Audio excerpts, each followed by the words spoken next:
पहले सरकार ने बहुत कंट्रोल्ड वे में जो प्रिसीजन अटैक होना चाहिए था वो सिर्फ उन्होंने उनके 9 ठिकानों पे किया था।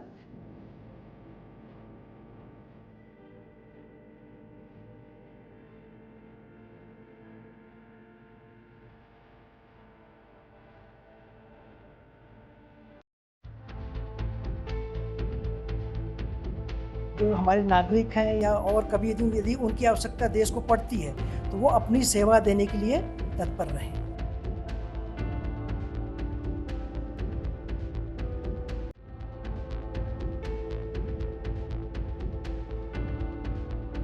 नमस्कार, मैं शिवांगी चौधरी। आप देख रहे हैं हिंदुस्तान तहलका। जिस तरीके से आप लगातार इस वक्त भारत और पाकिस्तान के बीच के हालातों को लगातार देख पा रहे हैं टीवी के माध्यम से, सोशल मीडिया के माध्यम से, उन्हीं सब चीज़ों के बारे में मैं बातचीत करने के लिए इस वक्त मेरे साथ में कर्नल अरुण कुमार जी मौजूद हैं, जो कि जिला सैनिक कल्याण एवं पुनर्वास अधिकारी हैं।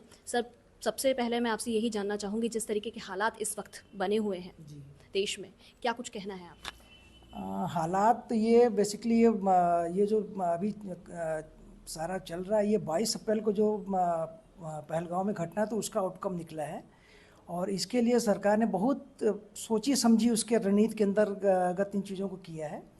और इसमें जो भी किया गया, पहले सरकार ने बहुत कंट्रोल्ड वे में जो प्रिसीजन अटैक होना चाहिए था वो सिर्फ उन्होंने उनके 9 ठिकानों पे किया था।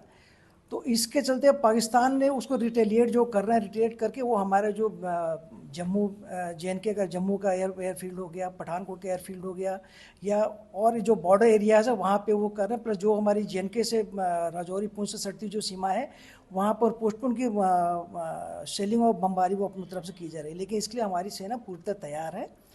आज के जो हमें अपने निदेशालय से निर्देश प्राप्त हुआ उसके अनुसार जो आज जो मैंने हमने भूतपूर्व सैनिकों की जो एक बैठक बुलाई, उसमें सिर्फ उनको ये बताना है कि वो भूतपूर्व सैनिक होते हुए वो अपने अनुभवों का क्या इस्तेमाल कर सकते हैं और अपने आसपास के लोगों को और जो हमारे नागरिक हैं या और कभी यदि यदि उनकी आवश्यकता देश को पड़ती है तो वो अपनी सेवा देने के लिए तत्पर रहें। आपने कहा सर, एक बैठक बुलाई गई है भूतपूर्व सैनिकों की। क्या ऐसी स्थिति आ सकती है कि पूर्व सैनिकों को भी जंग के मैदान में उतरना पड़े और उनको भी अपनी सेवाएं देनी पड़े?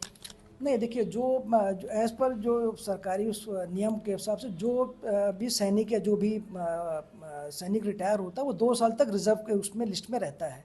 तो आवश्यकता पड़ने पर उनको कभी भी बुलाया जा सकता है। तो they should be mentally prepared for that. तो पहला तो ये होगा कि उनको पता है कि भाई आप दिमागी रूप से और शारीरिक रूप से तैयार रहिए। दूसरा ये कि जो उनके अनुभव हैं, जो उन्होंने अपनी इतनी सेवाओं में दिखा प्राप्त किया, उस अनुभव से समाज में जो हमारी नागरिक सुविधा है उसको वो कैसे प्रोटेक्ट कर सकते हैं, कैसे लोगों को जागरूक कर सकते हैं, उसके बारे में कैसे बचा जाए, एयर अटैक से कैसे बचा जाए, इसके बारे में वो बता सकते हैं। तो उनकी सेवा वहाँ पर ली जा सकती है। सर, मैं पहले की पूर्व की थोड़ी सी चीज़ें जानना चाहूँगी आपसे कि पूर्व में जब अगर इस तरीके के हालात बनते थे तो किस तरीके से उनको हैंडल किया जाता था, किस तरीके से सैनिकों को पहले से ही तैयार किया जाता था, मैं उसके बारे में थोड़ा सा जानना चाहूँगी। जब पूर्व में देखिए, यदि आप 71 के बाद इस तरह की कोई घटनाएं हुई नहीं है। इससे वो आप पराक्रम हुआ था, आप पराक्रम जब 2001 में हुआ था, फिर उसके पहले कारगिल 99 में हुआ था। उसमें भी ये चीज़ें थी। आप पराक्रम में भी यही सिचुएशन थी। भूतपूर्व सैनिकों को उस समय भी तैयार रहने के लिए बताया गया था। और वो सिचुएशन अभी भी, वो कभी भी युद्ध इस तरह की परिस्थिति में वो जो स्थिति है वो कभी भी आ सकती है। उसके लिए हमेशा हमारे भूतपूर्व सैनिक जो वो हमेशा तैयार रहते हैं, शारीरिक, मानसिक और हर तरीके से। ये बात बिल्कुल सही कही सर आपने कि सैनिक हमेशा तैयार रहते हैं, लेकिन 5 सैनिक हमारे अब इस दुनिया में नहीं रहे हैं, शहीद हो गए। आपने देखा होगा हरियाणा, पलवल और भी बहुत जगह से जो जवान थे वो शहीद हुए हैं। क्या कुछ उन लोगों के लिए आप क्या कहें? देखिए, जो शहीद हुए हैं, यदि वो युद्ध में शहीद हुए इस तरह के उसमें हुए तो देश उनके प्रति कृतज्ञ है। हमारी पूरी श्रद्धांजलि, हमारी पूरी जो मान सम्मान के साथ तो उनको चाहिए वो हम उनको प्रस्तुत करते हैं।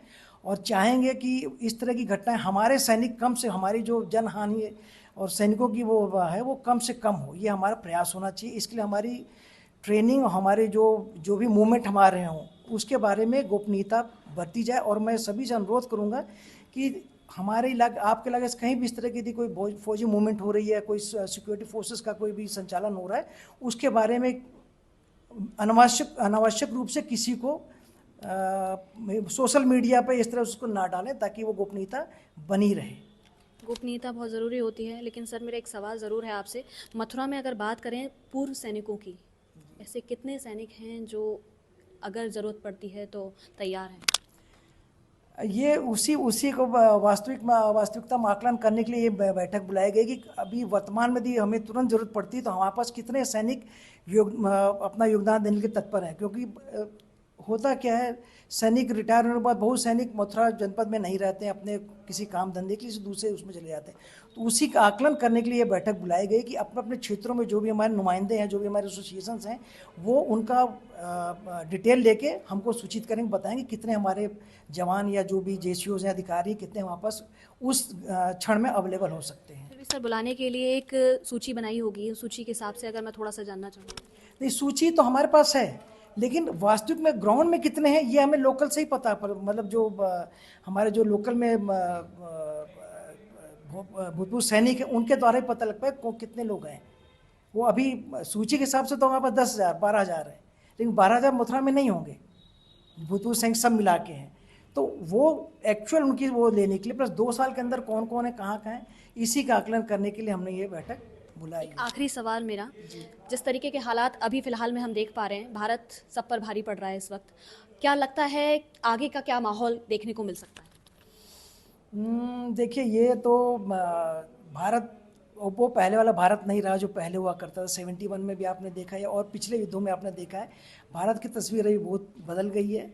भारत अभी विश्व के तीसरे चौथे नंबर के सैन्य शक्तियों में आता है और हम पूरी तरह से तैयार हैं। यदि कोई भी इस तरह की बातें होती हैं जो हमारे उसके खिलाफ जाती हैं, हमारी सेना, हमारा देश और हमारी जनता पूरी तरह से के लिए तैयार है।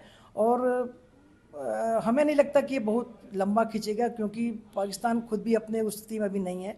अपुष्ट जो खबरें मिल रही हैं वहाँ के इंटरनल जो सिचुएशंस हैं वो ये भी उसको उनको बढ़ावा नहीं दे पाएंगी। लेकिन सर एक भ्रम फैला हुआ है कि ये और लंबा खिंच सकता है।